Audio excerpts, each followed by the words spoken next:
Hi everyone, welcome to wing physics. This is our first video. So हम start करेंगे channel के brief introduction के साथ। और इस चैनल में हम इन एग्ज़ाम्स का पूरा सिलेबस कवर करेंगे एक यूनिफॉर्म और डिसिप्लिन्ड वे में।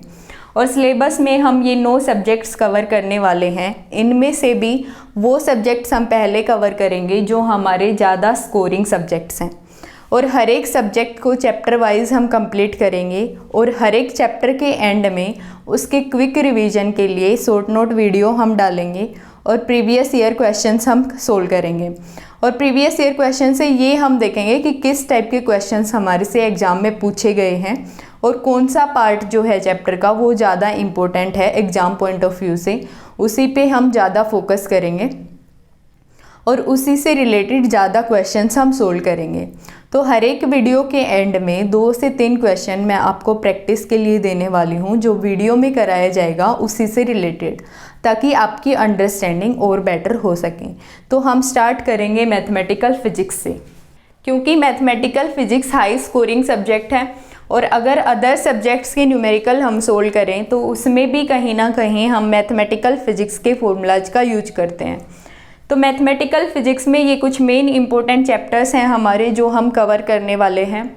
अगर हम बात करें गेट की तो उसमें मैथमेटिकल फिजिक्स लगभग 10 to 12 मार्क्स की आती है। और अगर हम बात करते हैं CSIR नेट JRF की तो मैथमेटिकल फिजिक्स हमारी 35 to 40 मार्क्स की आती है। लगभग 8 से 10 क्वेश्चन अपने से पूछे जाते हैं। और जो कॉम्प्लेक्स एनालिसिस और डिफरेंशियल इक्वेशन है वो लगभग 2-2 क्वेश्चन कवर करते हैं। और जो बाकी के चैप्टर्स हैं हमारे वो लगभग हर एक चैप्टर एक क्वेश्चन कवर करता है। तो हम स्टार्ट करेंगे कॉम्प्लेक्स एनालिसिस से। लगभग 2 क्वेश्चन इससे हमारे गेट में पूछे जाते हैं और लगभग 2 ही क्वेश्चन CSIR नेट JRF में पूछे जाते हैं। तो कॉम्प्लेक्स एनालिसिस में भी आज हम पढ़ने वाले हैं बेसिक्स ऑफ कॉम्प्लेक्स नंबर के बारे में, जिसमें हम देखेंगे कि कॉम्प्लेक्स नंबर क्या होता है, उसका आर्ग्यूमेंट और मॉडुलस क्या होता है, उसको हम क्यों पढ़ते हैं, उसकी ज़रूरत क्या पड़ी, उसको ग्राफ पे कैसे रिप्रेजेंट करेंगे, और उसके बाद मॉडुलस और आर्गुमेंट ऑफ कॉम्प्लेक्स नंबर की कुछ प्रॉपर्टीज़ हम देखेंगे। Then cube root of unity हम फाइंड आउट करेंगे और लास्ट में हम देखेंगे कि कॉम्प्लेक्स नंबर का स्क्वायर रूट कैसे निकालते हैं। और इन पे बेस्ड कुछ एग्जांपल्स हम करने वाले हैं। फ्रेंड्स, हम सबको पता ही है कॉम्प्लेक्स नंबर क्या होता है। वो नंबर जो z = x + i y की फॉर्म में होता है, जहाँ पे x और y क्या होते हैं, रियल नंबर्स, और आयोटा क्या होता है, स्क्वायर रूट ऑफ -1। अगर मैं बात करूँ रियल पार्ट ऑफ z की तो वो हमारा x होता है और इमेजनरी पार्ट ऑफ z क्या होता है, y होता है। तो ये तो हम सबको पता ही है। अब बात ये आती है कि कॉम्प्लेक्स नंबर हम पढ़ते क्यों हैं। तो हमने छोटे क्लासेस में क्वाड्रेटिक इक्वेशन सोल्व करी हैं, और हम जब उनके रूट्स फाइंड आउट करते थे तो कई इक्वेशंस में हम देखते थे कि square root of negative number आ गया। तो जहाँ पे हमें square root of negative number दिखता था हम बोलते थे कि इसके रूट्स एग्जिस्ट नहीं करते। तो चलिए एक ऐसी इक्वेशन हम सोल्व करते हैं। x² - 4x + 5 = 0। तो जब इसकी रूट्स फाइंड आउट हम करते हैं तो हम फॉर्मूला लगाते हैं कौन सा, x = -b + -b² - 4ac / 2a। तो क्या वैल्यू हमारी आती है, माइनस माइनस प्लस 4 हो गया, plus minus square root of 16 - 20 / 2। और यहाँ से हमारा क्या आता है, +4 + स्क्वायर रूट ऑफ -4 / 2। तो जैसे ही हम इसको देखते थे कि square root of negative number है, ये टर्म तो डिफाइंड ही नहीं है, तो इसके रूट्स एग्जिस्ट नहीं करते। लेकिन बाद में हमने क्या देखा कि ये जो टर्म है इसको हम क्या बोलते हैं, इमेजनरी नंबर। एक रियल पार्ट है, एक इमेजनरी पार्ट है। तो जो रूट्स एग्जिस्ट करते हैं ना, वो कॉम्प्लेक्स नंबर की फॉर्म में करते हैं। तो यहाँ से हम ये बोल सकते हैं कि इस इक्वेशन के रियल रूट्स एग्जिस्ट नहीं करते, बल्कि कॉम्प्लेक्स रूट एग्जिस्ट करते हैं। तो यहीं से हमने कॉम्प्लेक्स नंबर को पढ़ना स्टार्ट किया। तो चलिए इसके बाद हम देखते हैं ग्राफिकल रिप्रेजेंटेशन, कि कॉम्प्लेक्स नंबर को हम ग्राफ पे कैसे रिप्रेजेंट करें। Graphical representation of complex number. और जिस प्लेन में जिस ग्राफ पे हम उसको रिप्रेजेंट करते हैं, उसको हम बोलते हैं आर्गन डायग्राम, या फिर मैं बोलूँ कॉम्प्लेक्स प्लेन। तो कॉम्प्लेक्स प्लेन के बारे में हम पढ़ते हैं, क्योंकि हमें पता है कि रियल नंबर्स जितने भी हमारे होते हैं उन्हें हम रियल एक्सिस पे ड्रॉ करते हैं। और कॉम्प्लेक्स नंबर में क्या है, एक तो हमारा रियल नंबर है और एक इमेजिनरी नंबर है। तो रियल नंबर्स जितने भी हैं वो तो हमारे रियल एक्सिस पे ड्रॉ होंगे। तो रियल पार्ट ऑफ जेड क्या होता है, हमारा एक्स एक्सिस होती है। और इधर हमारे नेगेटिव नंबर्स होते हैं, इधर हम -x लिखते हैं। अगर हम -x को लिखें तो हम क्या लिखेंगे, आल्टा स्क्वायर x, क्योंकि आल्टा की क्या वैल्यू होती है, स्क्वायर रूट ऑफ -1। अब अगर आल्टा स्क्वायर को मैं लिखूं तो आल्टा इंटू में आल्टा x। यहाँ से हम क्या देखते हैं कि अगर हम आल्टा की 2 बार x के साथ मल्टीप्लाई कर रहे हैं तो वो हमें क्या दे रहा है, -x। मतलब x से वो -x हमें दे रहा है।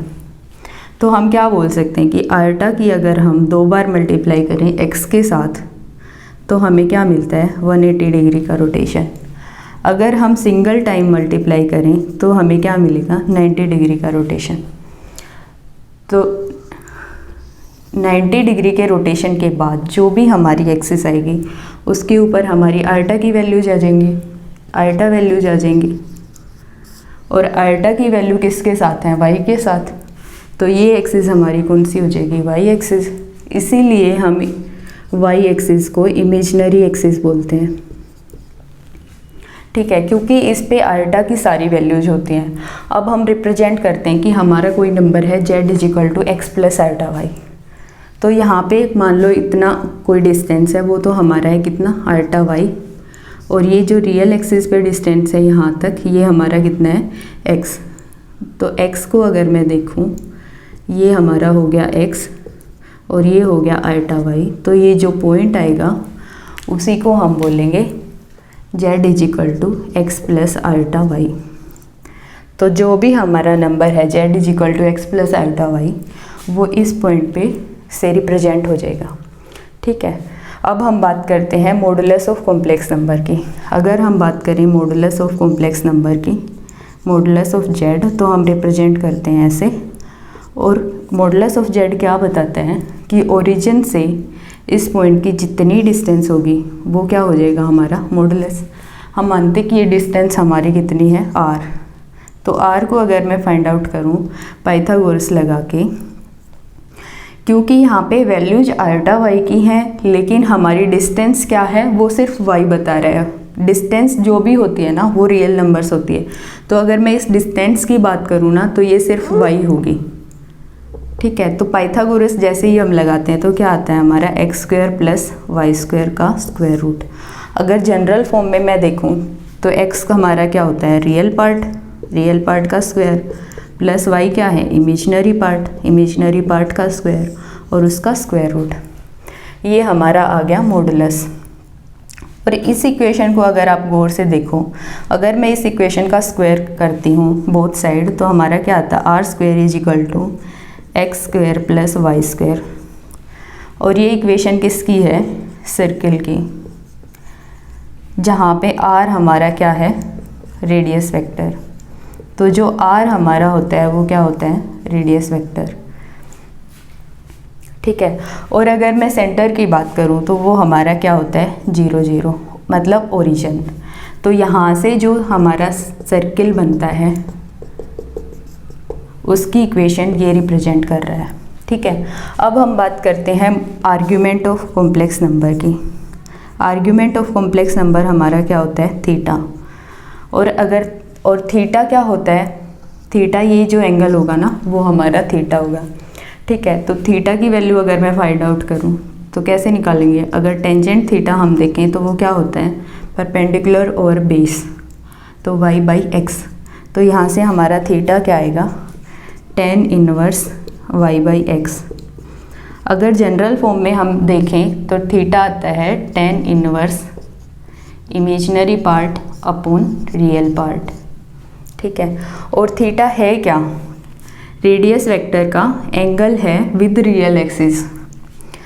तो थीटा को हम लिखें तो हम क्या लिख सकते हैं, थीटा है angle that radius vector makes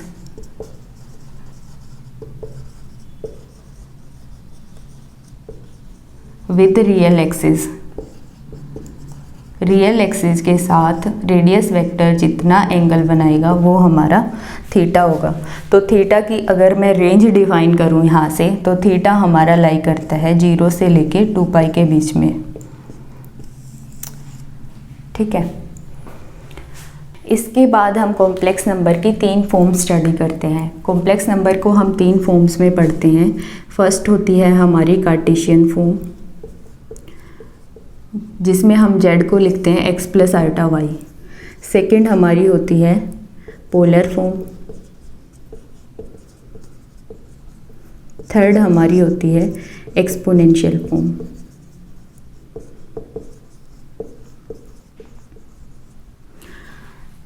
ये जो रिप्रेजेंटेशन है इसको हम कार्टेशियन रिप्रेजेंटेशन या कार्टेशियन फॉर्म कहते हैं, क्योंकि हमारे कार्टेशियन कोऑर्डिनेट्स कौन से होते हैं, एक्स वाई जेड, और पोलर कोऑर्डिनेट्स हमारे आर और थीटा होते हैं। तो जो आर और थीटा वाली फॉर्म होगी उसको हम पोलर फॉर्म बोलेंगे। तो चलिए हम पोलर फॉर्म की बात करते हैं। पोलर फॉर्म को हम निकालते हैं कार्टेशियन फॉर्म से ही। ये डायग्राम हमने पढ़ा ही है अभी कि ये हमारा जेड है, ये आर है, ये थीटा है, ये डिस्टेंस वाई और ये एक्स। तो यहीं से हम निकालते हैं। अगर मैं यूज करूँ इसका, पंडित बद्री प्रसाद हर हर बोले सोना चांदी तोले, आपको पता ही है बेस अपॉन हाइपोटेनियस क्या आता है, कोस थीटा। तो base upon hypotenuse x upon r क्या आता है हमारा, कोस थीटा। तो यहाँ से एक्स की वैल्यू क्या आएगी, आर कोस थीटा। कहने का मतलब ये है कि हमें जो एक्स और वाई गिवन है वो आर और थीटा में चेंज करने हैं। तो यहाँ से सिमिलरली हम वाई की वैल्यू निकालेंगे आर और थीटा के टर्म्स में। तो वो क्या आती है, आर साइन थीटा। ठीक है, अब x और y की वैल्यूज हम इसमें पुट करते हैं तो हमारा z क्या आता है, r कोस theta plus ultra r sine theta. और ये जो फॉर्म निकल के आती है इसी को हम बोलते हैं पोलर फॉर्म। इसी को हम क्या बोलते हैं, पोलर फॉर्म। इसके बाद हम देखते हैं एक्सपोनेंशियल फॉर्म क्या होती है। एक्सपोनेंशियल फॉर्म से हमें नाम से ही पता चल रहा है कि एक्सपोनेंशियल जो है वो e की पावर्स में होगी। तो इसी से हम निकालते हैं एक्सपोनेंशियल फॉर्म। तो z को हम क्या लिख सकते हैं, अगर हम r कॉमन ले तो हम लिख सकते हैं cos theta plus ultra sine theta. ठीक है, अब अगर मैं देखूं इस टर्म को हम क्या लिख सकते हैं, e की आल्टा थीटा। और वो कैसे लिख सकते हैं वो हम देखते हैं। e की x का अगर मैं एक्सपेंसन करूं तो वो हमारा आता है 1 plus x square by 2 factorial plus x cube by 3 factorial and so on. e की आल्टा थीटा का अगर हम एक्सपेंशन करते हैं तो वो हमारा आता है x की जगह पे सिर्फ आल्टा थीटा आ जाएगा। ठीक है, उसके बाद मैं क्या करती हूँ, रियल और इमेजिनरी पार्ट्स को सेपरेट कर लेती हूँ। तो हमारा रियल पार्ट में क्या आ जाएगा 1, और यहाँ से आल्टा स्क्वायर -1 होगा तो ये भी हमारा रियल पार्ट बनेगा। तो minus theta square upon 2 factorial. Similarly बनेगा थीटा 4 अपॉन 4 फैक्टोरियल, क्योंकि आल्टा की पावर 4 क्या होती है, +1 होती है। तो यहाँ पे पॉजिटिव साइन आ जाएगा।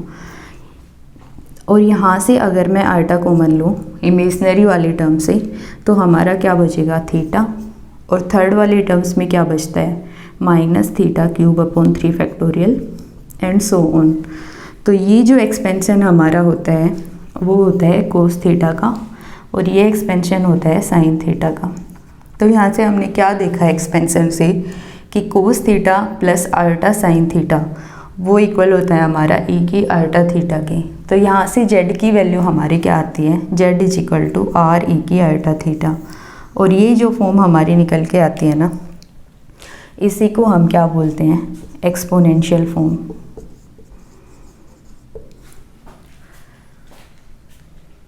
सो इसके बाद हम देखते हैं कि आल्टा हमारा 90 डिग्री से रोटेशन कैसे देता है।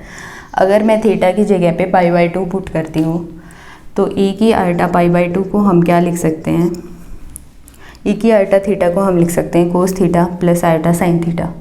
तो यहाँ से हमारा क्या होगा, cos pi by 2 plus iota sine pi by 2। Cos pi by 2 हमें पता है 0 होता है, साइन पाई बाई 2 हमारा क्या होता है 1 होता है। तो वैल्यू हमारी किसके इक्वल आती है, आयटा के इक्वल आती है। और क्योंकि हमने थीटा को पाई बाई 2 लिया है तो जो थीटा है हमारा वो कितना है पाई बाई 2।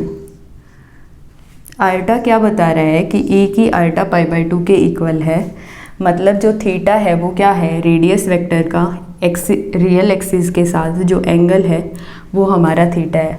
और यहाँ से थीटा हमारा क्या आ रहा है पाई बाई 2 के इक्वल। तो यहाँ से हम कह सकते हैं कि आयटा जो है वो हमें 90 डिग्री का रोटेशन देता है, मतलब जितनी भी आयटा की वैल्यूज हैं वो हमारे वाई एक्सिस पे आ जाएंगे। इसके बाद हम पढ़ते हैं कॉन्जुगेट ऑफ कॉम्प्लेक्स नंबर के बारे में। Conjugate of complex number, conjugate of complex number को हम रिप्रेजेंट करते हैं जेड बार से या फिर जेड स्टार से। और निकालते कैसे हैं, सिंपली जो आयटा है उसको हम माइनस आयटा से चेंज कर देते हैं। ठीक है, तो जो वैल्यू हमारी आती है वो क्या आती है, x माइनस आयटा वाई। अगर z को हमने x plus iota y consider किया है तो जो ये z को हम रिप्रेजेंट करें अगर ग्राफ पे, तो जो माइनस आयटा वाली वैल्यूज हैं वो नीचे आएंगे। तो जो ये पॉइंट आएगा हमारा ये रिप्रेजेंट करेगा जेड बार को। तो यहाँ से हम क्या देखते हैं कि कॉम्प्लेक्स नंबर का कॉन्जुगेट क्या होता है, मिरर इमेज होता है, mirror image of complex number. Complex number की मिरर इमेज है अबाउट रियल एक्सिस। सिमिलरली अगर मैं z को देखूं और हमें z बार गिवन है तो कॉम्प्लेक्स नंबर क्या होगा, मिरर इमेज होगा कॉन्जुगेट ऑफ कॉम्प्लेक्स नंबर की अबाउट द रियल एक्सिस। इसके बाद हम मॉडुलस और आर्गुमेंट ऑफ कॉम्प्लेक्स नंबर की कुछ प्रॉपर्टीज़ देखेंगे, जहाँ पे z1 z2 हमारे कॉम्प्लेक्स नंबर हैं। अगर मैं z1 प्लस z2 को ऐड करती हूँ और उसका मॉडुलस लेती हूँ तो वो हमेशा लेस देन इक्वल होगा अगर मैं z1 और z2 का पहले मॉडुलस लूँ और बाद में उसको ऐड करूँ उसके। सिमिलरली z1 माइनस z2 करती हूँ मैं और उसका मॉडुलस लेती हूँ तो वो हमेशा ग्रेटर देन इक्वल होगा अगर हम उनका पहले मॉडुलस लें और बाद में उनको सब्ट्रैक्ट करें उससे। z1 और z2 को मल्टीप्लाई करके अगर मैं उसका मॉडुलस लेती हूँ तो वो हमेशा इक्वल होगा z1 और z2 का सेपरेट मोड के मल्टीप्लिकेशन से। z1 और z2 को डिवाइड करती हूँ और उसका मॉडुलस लेती हूँ तो वो हमेशा इक्वल होगा z1 और z2 का सेपरेट मोड लेके अगर हम उसको डिवाइड करें उस टर्म के इक्वल होगा। ठीक है, अब हमें फाइंड आउट करना आर्ग्यूमेंट। अगर कोई भी कॉम्प्लेक्स नंबर हमें मल्टीप्लिकेशन में गिवन है और हमें इसका आर्ग्यूमेंट फाइंड आउट करना है तो हम क्या करेंगे, हर एक कॉम्प्लेक्स नंबर का सेपरेटली आर्ग्यूमेंट फाइंड आउट करेंगे और फिर उसको ऐड कर देंगे। ठीक है, सिमिलरली अगर कोई भी कॉम्प्लेक्स नंबर्स हमें डिवाइड में गिवन है और हमें उसका आर्ग्यूमेंट फाइंड आउट करना है तो हम क्या करेंगे, सेपरेटली उनका आर्ग्यूमेंट फाइंड आउट करेंगे और उनको सब्ट्रैक्ट कर देंगे। इसके बाद हमारे कुछ इंपॉर्टेंट रिलेशंस आते हैं कि कोस थीटा हमारा इक्वल होता है ए की आयटा थीटा प्लस ए की minus eta theta divide by 2। वो कैसे होता है हम देखते हैं कि ए की आयटा थीटा हमें पता है किसके इक्वल होता है, cos theta plus iota sine theta के। अगर मैं थीटा को चेंज करूँ माइनस थीटा से तो ए की माइनस आयटा थीटा किसके इक्वल हो जाएगा, कोस ऑफ माइनस थीटा हमारा पता है हमें कोस थीटा के इक्वल होता है। और साइन ऑफ माइनस थीटा किसके इक्वल होता है, माइनस साइन थीटा के इक्वल होता है। तो यहाँ पे क्या आ जाएगा माइनस साइन थीटा। अगर मैं इन दोनों को ऐड करती हूँ तो यहाँ से हमारा 2 कोस थीटा किसके इक्वल आ रहा है, क्योंकि ये टर्म तो कैंसिल हो रही है। ए की आयटा थीटा माइनस ए की प्लस ए की माइनस आयटा थीटा इसके इक्वल आ रहा है। और अगर मैं कोस थीटा की वैल्यू फाइंड आउट करूँ तो ये रिजल्ट हमें मिल रहा है। सिमिलरली अगर मैं साइन थीटा फाइंड आउट करती हूँ तो हम क्या करते हैं, इस टर्म को सब्ट्रैक्ट कर देते हैं तो हमारी ये टर्म कैंसिल हो जाएगी और 2 आयटा साइन थीटा किसके इक्वल होगा, ए की आयटा थीटा माइनस ए की माइनस आयटा थीटा इसके इक्वल होगा। और साइन थीटा में फाइंड आउट करूँ तो हमारी ये टर्म आती है। सिमिलरली हम फाइंड आउट करते हैं कोस हाइपरबोलिक थीटा, वो इक्वल होता है ए की थीटा प्लस ए की माइनस थीटा डिवाइडेड बाई 2 के। और साइन हाइपरबोलिक थीटा हमारा इक्वल होता है e की थीटा माइनस e की माइनस थीटा डिवाइडेड बाई 2। अब हम फाइंड आउट करते हैं कोस ऑफ आयोटा थीटा। हमने क्या किया, थीटा की जगह पे आयोटा थीटा पुट कर दिया, तो इस टर्म में भी हम थीटा की जगह पे आयोटा थीटा पुट करेंगे। तो ये क्या हो जाएगा, e की iota square theta, iota square theta क्या होता है माइनस थीटा, प्लस e की थीटा हो जाएगा, माइनस माइनस प्लस होगा ना, डिवाइडेड बाई 2। और ये एक्सपेंशन हमारा किसका है, कोस हाइपरबोलिक थीटा का, तो ये किसके इक्वल होगा, कोस हाइपरबोलिक थीटा के। सिमिलरली अगर मैं sine iota theta find out करूँ तो साइन वाली टर्म में मैं थीटा की जगह पे आयोटा थीटा पुट कर दूँगी, तो वैल्यू क्या आती है हमारी e minus theta minus e की power theta divide by 2 iota. और अगर मैं आयोटा से मल्टीप्लाई और आयोटा से डिवाइड करती हूँ तो आयोटा स्क्वायर हमारा क्या हो जाएगा -1। और अगर इस टर्म से मैं माइनस कॉमन लूँ तो माइनस माइनस क्या हो जाएगा प्लस, e की थीटा माइनस e की minus theta divided by 2 into में आयोटा। तो ये जो टर्म है हमारी ये किसकी है, साइन हाइपरबोलिक थीटा की। तो यहाँ से क्या रिजल्ट आता है, आयोटा साइन हाइपरबोलिक थीटा। ठीक है, ये जो आर्ग्यूमेंट और मॉडुलस ऑफ कॉम्प्लेक्स नंबर की हमने प्रॉपर्टीज़ देखी हैं, इनका डेरिवेशन इंपॉर्टेंट नहीं है एग्जाम पॉइंट ऑफ व्यू से, लेकिन ये प्रॉपर्टीज जो हमें क्वेश्चन सोल्व करने में हेल्प करती हैं, तो आप इनको याद कर लेना और इन्हीं पे बेस्ड हम एक क्वेश्चन सोल्व करते हैं।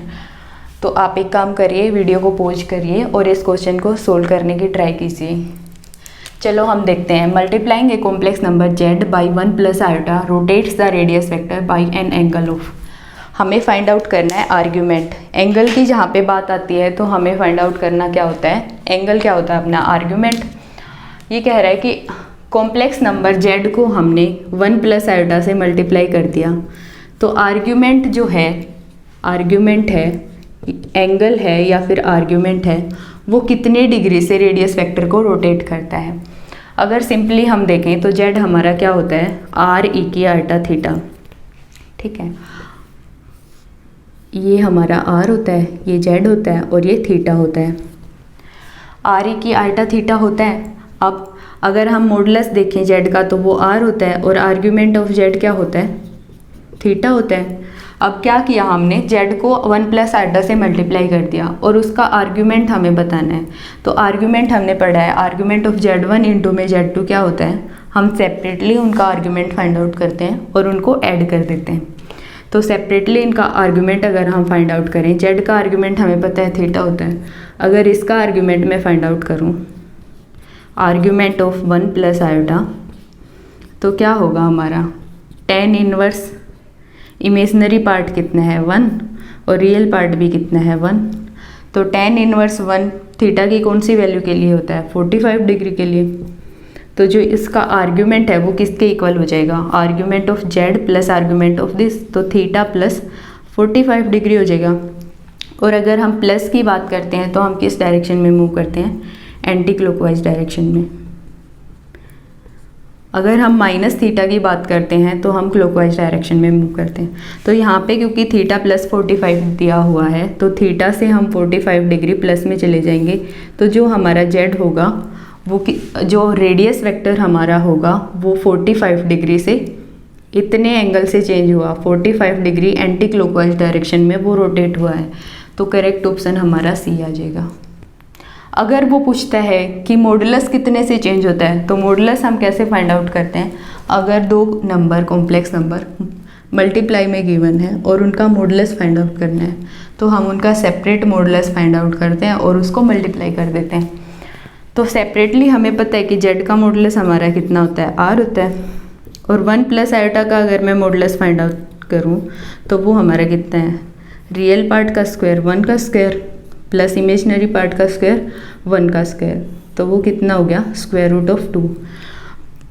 और क्योंकि z इंटू में 1 प्लस आयोटा का मॉडुलस हमारा कितना होता है, z का सेपरेट मॉडुलस इंटू में 1 प्लस आयोटा का सेपरेट मॉडुलस, तो r इंटू में स्क्वायर रूट 2, तो ये हमारा मॉडुलस होगा। तो जो मॉडुलस चेंज होगा वो स्क्वायर रूट ऑफ 2r हो जाएगा और जो एंगल चेंज होगा वो 45 डिग्री एंटी क्लॉकवाइज हो जाएगा। इसके बाद हम देखते हैं डिमोवियर्स थ्योरम। डिमोवियर्स थ्योरम, और डिमोवियर्स थ्योरम में हम क्या देखते हैं कि cos theta plus ultra sine theta raise to power n, इसको हम लिख सकते हैं cos of n theta plus ultra sine of n theta. और इसको हम प्रूव करते हैं exponential form of complex number से। Cos theta plus ultra sine theta को हम क्या लिख सकते हैं, e की iota theta raise to power n है, तो इसको हम क्या लिख सकते हैं, e की आल्टा n थीटा। और जब हम इसका एक्सपेंशन करते हैं तो हमें ये वैल्यू मिलती है। ठीक है, उसके बाद हम फाइंड आउट करते हैं nth रूट ऑफ यूनिटी। तो नेक्स्ट टॉपिक हमारा क्या होगा, finding nth root of unity. nth root of unity find out करने का मतलब क्या है कि हमें गिवन होगा z की power n is equal to 1 और हमें z की वैल्यूज फाइंड आउट करनी है। ठीक है, तो हम लेके चलते हैं कि z की जो n है हमारा वो मान लेते हैं 1 2 3 अप टू कोई भी वैल्यू है। तो अगर हम लेके चलें कि n की वैल्यू हमारी 2 है तो z square is equal to 1, हमें पता है इसकी वैल्यू क्या आती है, z is equal to plus minus 1 आती है। अगर z cube is equal to 1 अगर मैं लेके चलूँ तो क्या होता है, इसको हम लिख सकते हैं z cube minus 1 is equal to 0। और इसको हम क्या लिख सकते हैं, z माइनस 1 इंटू में z square plus z plus 1 is equal to 0। और यहाँ से हमारी z की 3 वैल्यूज आती हैं। एक तो इसके कोरस्पॉन्ड आती है, मान लो उसको हमने नाम दिया z1 और वो किसके इक्वल आई 1 के इक्वल। और यहाँ से हमारी 2 वैल्यूज आती हैं, मान लो एक को मैंने नाम दिया z2, वो किसके इक्वल आएगी -1 प्लस √3 आल्टा डिवाइड बाई 2। और ये जो इस इक्वेशन से जो हमारी वैल्यूज आ रही हैं वो हमारा फॉर्मूला है -b plus minus square root of b square minus 4ac divided by 2a, उससे हमने निकाली है। तीसरी वैल्यू को हमने नाम दिया z3 और वो आई -1 माइनस √3 आल्टा डिवाइडेड बाई 2। तो ये हमारी वैल्यूज आ रही हैं। मान लो हम z2 को बोल रहे हैं ओमेगा और z3 को हम बोल रहे हैं ओमेगा स्क्वायर। तो जो z की 3 वैल्यूज आ रही हैं हमारी वो आ रही हैं 1 ओमेगा और ओमेगा स्क्वायर, जो सेटिस्फाई करती हैं इन प्रॉपर्टीज़ को। 1 plus omega square is equal to 0 and omega cube is equal to 1। इन प्रॉपर्टीज को z की वैल्यू सेटिस्फाई कर रही हैं। अगर मैं पुट करके देखूँ ओमेगा प्लस ओमेगा स्क्वायर, इन दोनों को अगर हम ऐड करते हैं तो प्लस √3 आल्टा कैंसिल होगा माइनस √3 आल्टा से, -1/2 बचेगा, इधर भी -1/2। दोनों को ऐड किया 1 आया, 1 आया और -1 प्लस 1 क्या हो गया, 0 हो गया। Similarly omega cube is equal to 1 हमें लिखना है, तो ओमेगा इंटू में ओमेगा स्क्वायर हम करते हैं तो ये मल्टीप्लाई बाई ये करते हैं तो वैल्यू हमारी किसके इक्वल आती है, 1 के इक्वल आती है। अब क्योंकि हमें nth root of unity find out करना है, मतलब n की अगर हम कोई भी वैल्यू लें और उसके लिए हम रूट्स फाइंड आउट करें, तो सेकंड और थर्ड ऑर्डर तक तो हमने देखा कि हम इक्वेशन से सोल्व करते हैं और हमारी इजीली सोल्व हो जाती है। अगर हायर ऑर्डर की मैं बात करूं, z की पावर 4 इक्वल्स टू 1 या z की पावर 5 इक्वल्स टू 1, z की पावर 7 इक्वल्स टू 1, तो इक्वेशन से सोल्व करना हमारे लिए थोड़ा सा मुश्किल रहेगा। तो हम देखते हैं एक सिंपल वे जिससे हम z की n की किसी भी वैल्यू के लिए roots of unity find out कर सकते हैं। तो हम लेके चलते हैं z की power n is equal to 1 और 1 को हम क्या लिख सकते हैं, e की आल्टा 2m पाई। ठीक है, ये हमारा क्या होगा, cos 2m pi plus ultra sine 2m pi, तो वहाँ से क्या वैल्यू आ जाएगी, 1 आ जाएगी। ठीक है, अब मैं z को लिखूँ तो मैं क्या लिखूँगी, e की ultra 2m pi divided by में n। ठीक है, जहाँ पे हमारा m क्या है, m है हमारा 0 1 2 अप टू n-1 तक। क्योंकि z की power n is equal to 1 से हमें z की सिर्फ n वैल्यूज ही मिलती हैं, तो हम m को भी n टर्म्स तक लेके चलेंगे, 0 से लेके n-1 तक। अगर हम m की value n+1 n+2 higher values अगर हम लेते हैं तो हमारी z वैल्यू रिपीट होना स्टार्ट कर देती हैं। ठीक है, तो हम बात करते हैं क्यूब रूट ऑफ यूनिटी की। तो n की जगह पे हमने क्या ले लिया, 3। तो n की जगह पे 3 लिया तो z क्यूब इजिकल टू 1 हमारा आया। तो हम उसको क्या लिख सकते हैं, e की आइटा 2m पाई, जहाँ पे m अपना क्या है 0, 1 और 2। ठीक है, अब z को अगर मैं लिखूँ तो मैं क्या लिखूँगी, e की आइटा 2m पाई बाई 3। और z की अगर मैं 3 वैल्यूज फाइंड आउट करूँ तो हम क्या देखते हैं कि z1 हमारा आता है, m की जगह पे 0 पुट करेंगे तो z1 हमारा आएगा e की पावर 0, इतना होता है 1। और z2 हमारा आएगा e की पावर आयोटा 2 पाई बाई 3। इसको हम लिखे कोस 2 pi by 3 plus iota sine 2 pi by 3, तो हमारी वैल्यू आती है -1 प्लस √3 आयोटा डिवाइडेड बाई 2। ठीक है, जो इक्वल हमारी होती है ओमेगा की। अगर z3 में फाइंड आउट करूँ तो हमारा होता है e की आयोटा 4 पाई बाई 3। तो ये वैल्यू हमारी आती है -1 माइनस √3 आयोटा डिवाइड बाई 2। और ये हमारा क्या होता है ओमेगा स्क्वायर, जो सेटिस्फाई करता है इन प्रॉपर्टीज़ को। ठीक है, अब अगर मैं बात करती हूँ m की हायर वैल्यूज के लिए, मतलब अगर m को मैं कंसिडर करती हूँ 3, 4, 5, ये वैल्यूज हमारी क्यों पॉसिबल नहीं है और z वैल्यूज हमारी कैसे रिपीट होना स्टार्ट करती हैं, तो वो हम फाइंड आउट करते हैं। तो मान लो हम z4 निकालते हैं m इजिकल टू 3 के कोर्सपोंड, तो z4 की हमारी वैल्यू क्या आएगी, e की आयोटा 6 पाई बाई 3 आ जाएगा। 3 से ये कैंसिल होगा 2 पे, और e की आयोटा 2 पाई की वैल्यू हमारी क्या होती है 1 के इक्वल होती है। तो यहाँ से ये किसके इक्वल आ गई, z4 इजिकल टू 1 आया और z1 के इक्वल आ गई ये वैल्यू। तो ये वैल्यू इक्वल आ गई हमारी z1 के। तो यहाँ से हमारी वैल्यूज क्या होंगी, रिपीट्स होना स्टार्ट हो जाएंगी। तो अगर हम n इजिकल टू 3 लेते हैं तो हमारी m की 3 ही वैल्यूज पॉसिबल हैं, और वो है 0, 1, 2। ठीक है, तो इस तरह से हम n की किसी भी वैल्यू के लिए roots of unity find out कर सकते हैं। तो चलिए एक एग्जांपल देखते हैं हम, जो इसी कॉन्सेप्ट पे बेस है। तो एग्जांपल हमारा क्या है, if x plus iota y is equal to iota √3 minus 1 raise to power 100। तो हमें कोऑर्डिनेट्स फाइंड आउट करने हैं p ऑफ x y के, मतलब हमें x और y की वैल्यूज फाइंड आउट करनी है कि वो क्या आती है अगर हम इसकी पावर 100 लेके चल रहे हैं। तो हमें पता है कि पावर 100 में है तो इसको एक्सपेंड करना मुश्किल होगा, तो एक्सपेंड करके तो हम निकाल नहीं सकते। तो एक तो हमारा मेथड है कि हम डी मूवियर्स थ्योरम से इसको करें। दूसरा हमारा क्या मेथड रहेगा कि हम इसको ओमेगा की टर्म्स में लिखने की ट्राई करें। ठीक है, तो हम इसको ओमेगा की टर्म्स में लिखने की ट्राई करेंगे। मेथड फर्स्ट हमारा हो जाएगा, क्योंकि हमें पता है कि ओमेगा ये प्रॉपर्टीज सेटिस्फाई करता है, तो हम इसको ओमेगा की टर्म्स में लिखने की ट्राई करेंगे। तो आइटा √3 माइनस 1 को हम क्या लिख सकते हैं, क्योंकि ओमेगा हमारा क्या होता है -1 प्लस √3 आइटा डिवाइडेड बाई 2। तो √3 आइटा -1 को हम क्या लिख सकते हैं 2 ओमेगा। तो यहाँ से जो हमारी वैल्यू आएगी वो क्या आ जाएगी 2 ओमेगा रेज टू पावर 100 आ जाएगी। और इसको हम क्या लिख सकते हैं, इसको हम लिखें तो हम लिख सकते हैं 2 की पावर 100 इंटू में ओमेगा की पावर 100। और हमें पता है क्योंकि omega cube is equal to 1 होता है, तो हम ओमेगा को क्यूब 3 की मल्टीप्लिकेशन में लिख लेंगे। तो हम क्या लिखेंगे 2 रेज टू पावर 100 इंटू में ओमेगा 3 इंटू में 33 कर लेंगे। ठीक है, और बचेगा क्या हमारा 1 ओमेगा। तो ओमेगा क्यूब 1 होता है, तो ओमेगा क्यूब की पावर 33 भी 1 हो जाएगा हमारा। तो ये टर्म तो हमारी हो जाएगी 1।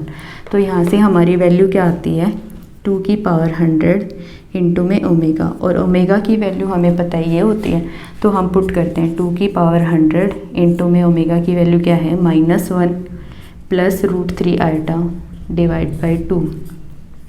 ठीक है, तो 2 इधर से कैंसिल होगा, एक पावर कैंसिल होगी, बचेगी कितनी 2 रेज टू पावर 99। तो यहाँ से हम अगर इन अंदर लें 2 रेज टू पावर 99 को, तो हमारी वैल्यू आती है -2 raise to power 99 plus 2 raise to power 99 into में √3 आयोटा। ठीक है, तो अब ये हमारी फॉर्म होगी x प्लस आइटा y की फॉर्म में। यहाँ से अगर हम x और y को और इन टर्म्स को कंपेयर करते हैं तो हमारे coordinate of P x y क्या आते हैं, -2⁻99 कोमा 2⁻99 इंटू में √3। तो सी ऑप्शन हमारा इधर से करेक्ट हो रहा है। दूसरा मेथड ये है कि हम डी मूवियर्स थ्योरम यूज करें इसमें। तो डी मूवियर्स थ्योरम से हम दूसरा मेथड देखेंगे, लेकिन उसके लिए हमें क्या करना पड़ेगा, जो हमारा गिवन नंबर है वो हमें कोस थीटा और आयटा साइन थीटा की टर्म्स में लिखना होगा। तो चलिए हम इसको दूसरे मेथड से भी देख लेते हैं। मेथड ऑफ सेकेंड क्या बोलते हैं, हमें इस टर्म को कोस theta plus iota sine theta की टर्म्स में लिखना पड़ेगा अगर हम डी मूवियर्स थ्योरम से इस क्वेश्चन को सोल्व कर रहे हैं। तो आयटा √3 इसको हम क्या लिख सकते हैं, -1 plus √3 iota raise to power 100 हमें गिवन है। अगर मैं यहाँ से माइनस कॉमन लेती हूँ तो हम इसको लिख सकते हैं 1 + 1 minus √3 iota raise to power 100, क्योंकि -1 रेज टू पावर 100 हमारा क्या हो जाएगा, 1 के इक्वल हो जाएगा। अब अगर मैं 2 रेज टू पावर 100 से मल्टीप्लाई और 2 रेज टू पावर 100 से डिवाइड करती हूँ तो क्या होगा, 1/2 हो जाएगा हमारा and -√3 iota divided by 2 raise to power 100, ये वैल्यू हमारी आ जाएगी। अब हमें पता है कि 1/2 इसको हमें कोस थीटा और आयटा साइन थीटा की टर्म्स में लिखना है। तो इसको हम क्या लिख सकते हैं,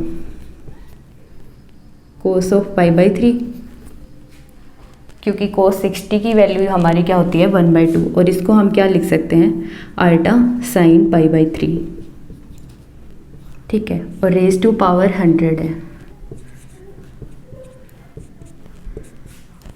अगर मैं डी मूवियर्स थ्योरम अप्लाई करूं तो हम क्या देखते हैं, 2 raise to power 100 cos of 100 π/3 आ जाएगा माइनस आयटा साइन ऑफ 100 π/3 आ जाएगा।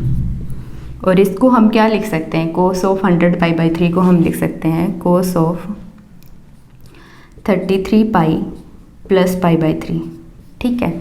और सिमिलरली हम इसको लिख सकते हैं साइन को, साइन ऑफ 33 पाई प्लस π/3, ठीक है।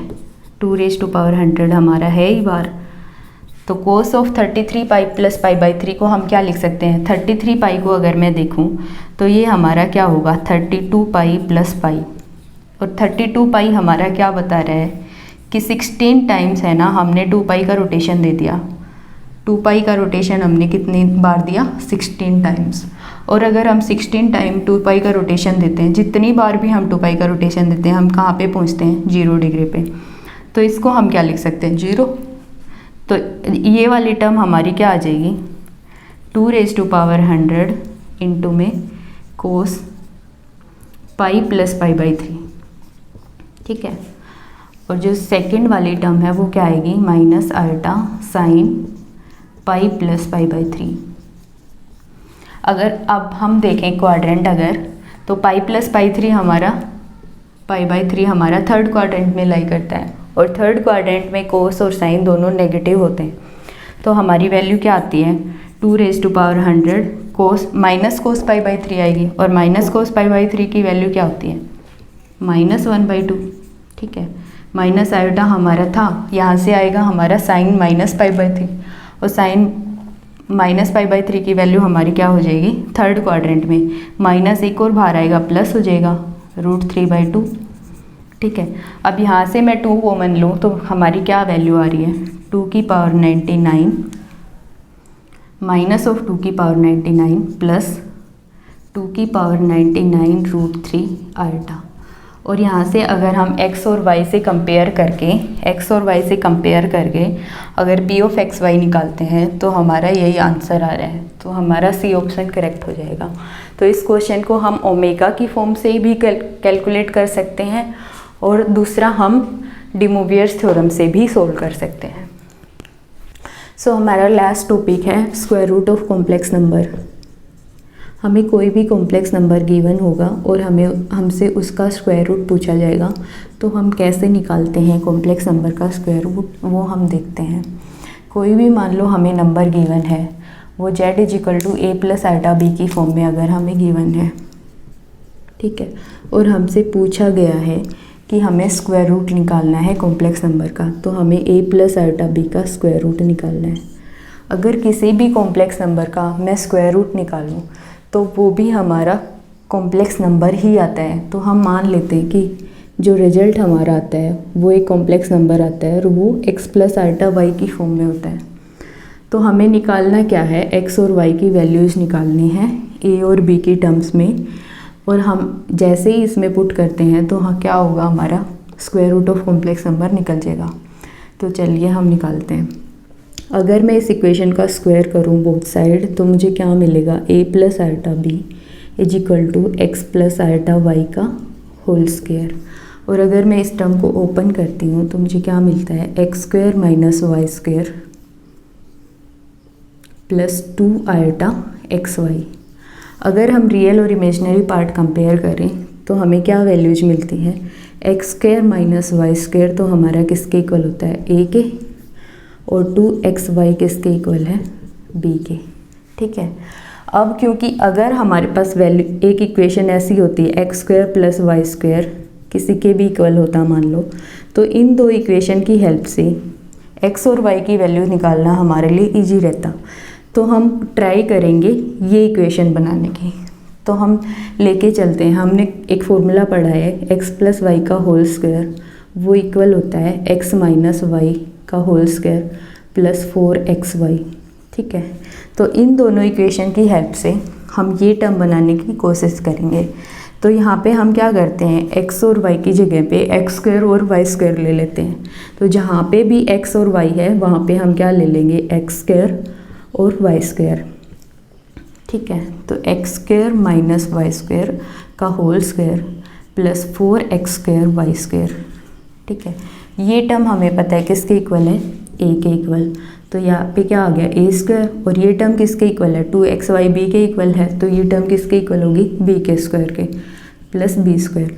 अगर मैं यहाँ से स्क्वायर रूट लूँ तो हमें क्या वैल्यू मिलती है, x square plus y square is equal to a square plus b square और इसका स्क्वायर रूट।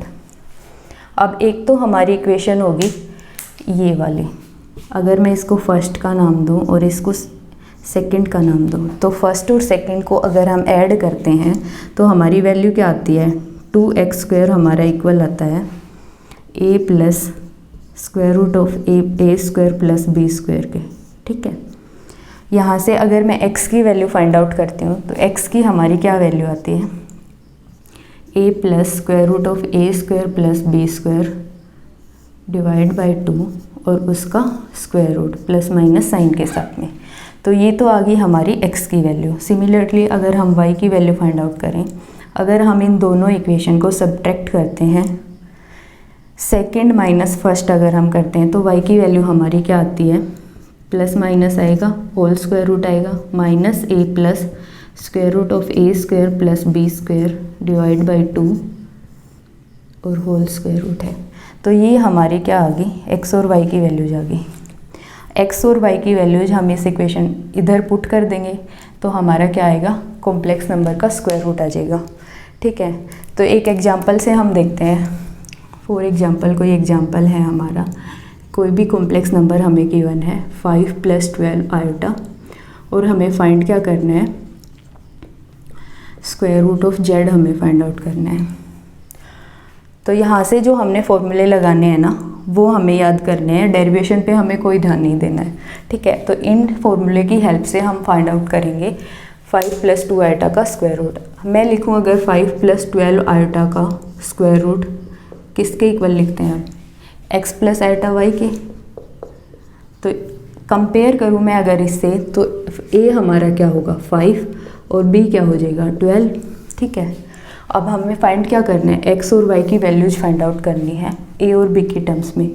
तो a और b हमें गिवन है तो x की वैल्यू क्या आएगी, अगर मैं ये फॉर्मूला यूज करती हूँ तो x की वैल्यू आती है plus minus square root of a क्या है 5 प्लस 5 का स्क्वायर प्लस 12 का स्क्वायर और उसका स्क्वायर रूट किसके इक्वल आएगा, 13 के इक्वल आएगा डिवाइडेड बाई 2। तो 5 + 13 18 डिवाइडेड बाई 2 9, और 9 का स्क्वायर रूट हमारा क्या आता है ±3 आ जाएगा। ठीक है, इसी तरह से हम y की वैल्यू फाइंड आउट करते हैं इस फॉर्मूले से। तो y की वैल्यू हमारी क्या आ जाएंगी -5 हो जाएगा, +13 अपना है डिवाइडेड बाई 2, तो यहाँ से क्या वैल्यू आएगी 8/2 4, और 4 का स्क्वायर रूट क्या आएगा +-2। लेकिन यहाँ से हम क्या देख रहे हैं कि x की भी 2 वैल्यू जा रही हैं और y की भी 2 वैल्यू जा रही हैं। तो x + आल्टा y की जो पॉसिबल कॉम्बिनेशन है वो हमारे 4 हैं, लेकिन किसी भी नंबर का अगर हम स्क्वायर रूट करते हैं तो पॉसिबल जो वैल्यूज़ होती हैं वो 2 ही होती हैं। तो हम फाइंड आउट करेंगे कि वो 2 वैल्यूज़ कौन सी होंगी। अगर मैं इस इक्वेशन को देखूं, ये थर्ड इक्वेशन है 2xy = b, तो वहाँ से b अगर हम देखें तो b हमारा क्या है पॉजिटिव है। अगर b पॉजिटिव है तो x × y की b क्या होगा पॉजिटिव होगा, और x × y को पॉजिटिव होने के लिए या तो x दोनों पॉजिटिव होने चाहिए, x और y, या दोनों नेगेटिव होने चाहिए। तो सिमिलर जो ऑप्शंस होंगे हम वो लेके चलेंगे। ठीक है, तो x + आल्टा y की जो पॉसिबल वैल्यूज हमारी आएंगी वो क्या आ जाएंगी। अगर हम +3x लेते हैं तो y हमारा आ जाएगा +2 आल्टा, तो 3 + 2 आल्टा। और दूसरी हमारी पॉसिबल वैल्यू क्या आएगी, अगर मैं इधर से -3 लेती हूँ तो y हमारा क्या आएगा -2, तो -3 - 2 आल्टा।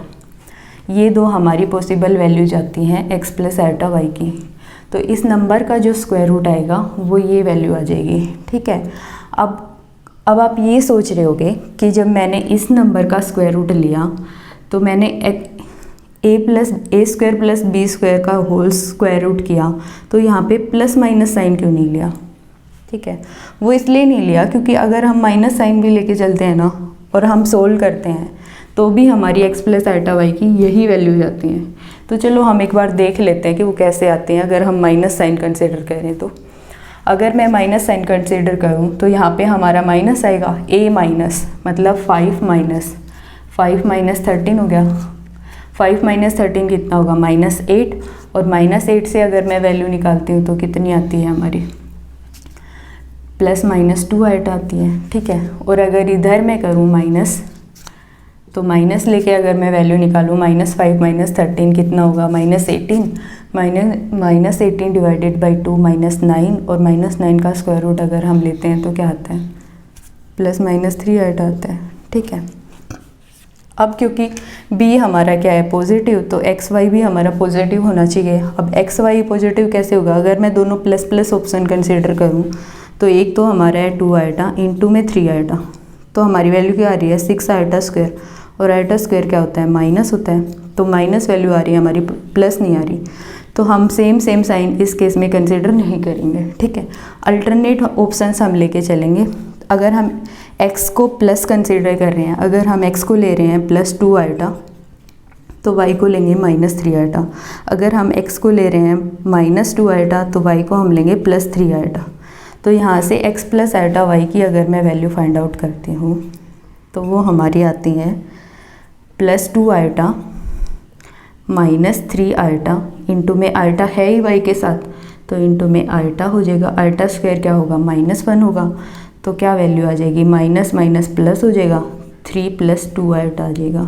ठीक है, दूसरी वैल्यू मैं ये कंसिडर करती हूँ अगर, तो क्या आएगा -2 आल्टा +3 आल्टा, इंटू में आल्टा हमारा है ही आल्टा y के साथ, तो आल्टा स्क्वायर हमारा क्या होगा -1, तो वैल्यू क्या आती है -3 - 2 आल्टा। तो यहाँ से भी जो हमारी x + आल्टा y की वैल्यू जा रही है वो यही आ रही है 3 + 2 आल्टा एंड -3 - 2 आल्टा, जो सिमिलर वैल्यू जा रही हैं। ठीक है, तो इसीलिए हम क्या करते हैं कि ये जो माइनस साइन है ना, इसको हम स्किप कर देते हैं। तो ये कुछ क्वेश्चंस हैं आपकी प्रैक्टिस के लिए, आप इनको सोल्व करें और आंसर कमेंट सेक्शन में लिखें। आज के लिए इतना ही, मिलते हैं नेक्स्ट वीडियो में, बाय बाय।